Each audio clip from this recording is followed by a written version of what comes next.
Hi കൂട്ടുകാരെ, നമുക്കിന്ന് ഒരു 5-6 ബാംഗിൾസ് എടുക്കാം. ഒരു 5 ബാംഗിൾസ് എടുത്തിന് കേട്ടോ. അപ്പോൾ ഏത് അതിൻ്റെ മേലെ നമ്മൾ മുടിക്കിടുന്ന പുഴു, ബൻ, അങ്ങനെ എന്തും പറയാം, അങ്ങനത്തെ ഒരു 5 എടുത്തിന് അത് അതിൻ്റെ മുകളിൽ ഇട്ടെടുത്തിട്ട് ഇതുപോലെ പേപ്പർ അങ്ങ് ഒട്ടിച്ചു കൊടുക്കാം.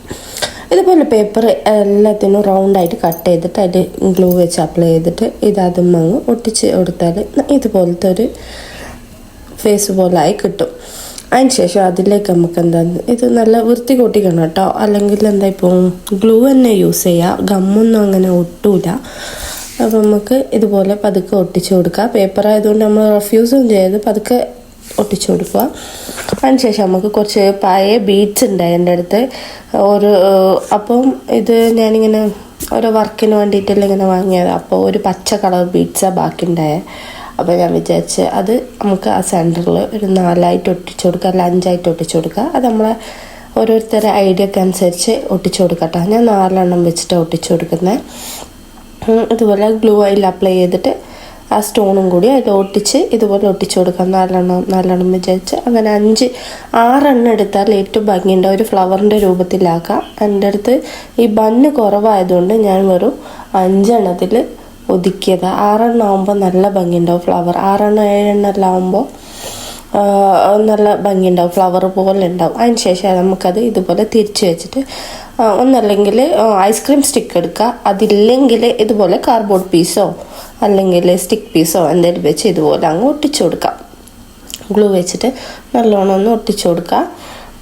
ഒന്ന് ഡ്രൈ ആയതിന് ശേഷം ഒന്നും കൂടി ഒട്ടിച്ചു കൊടുക്കുക. ഈ ഭാഗം കൂടി ഒട്ടിച്ചു കൊടുക്കാം. അടുത്ത ഭാഗം കൂടി ഒട്ടിച്ച് സെറ്റാക്കിയതിന് ശേഷം നമുക്ക് ഇതുപോലെ ഒട്ടിച്ചു കൊടുക്കുക.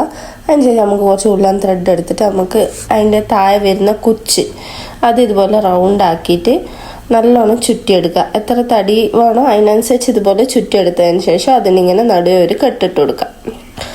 ആ കെട്ടിട്ട് കൊടുത്തതിന് ശേഷം ആ താഴത്തെ ഭാഗവും വെട്ടി കൊടുത്തിട്ട് ഇതുപോലെ വെട്ടി അതിൻ്റെ സൈഡ് ഒന്ന് ഇതാക്കി കൊടുത്ത് അതിൻ്റെ മേൽഭാഗം ഇതുപോലെ ഒന്ന് ചുറ്റി വെച്ചിട്ട് നമുക്ക് അതിലേക്ക് ഒരു സൂചി നൂലും വെച്ച് ഇതുപോലെ ബീഡ്സും കൂടി കോർത്തെടുത്തിട്ട് അത് നമ്മൾ ഉണ്ടാക്കി വെച്ച ആ വോൾ ഡെക്കോറിനും വേണ്ടിയിട്ട് ഉണ്ടാക്കി വെച്ച 5 പീസ് ഉണ്ടാവില്ല, അതിൽ 3 പീസിലും ഇതുപോലെ ജോയിൻ്റ് ചെയ്തെടുക്കാം.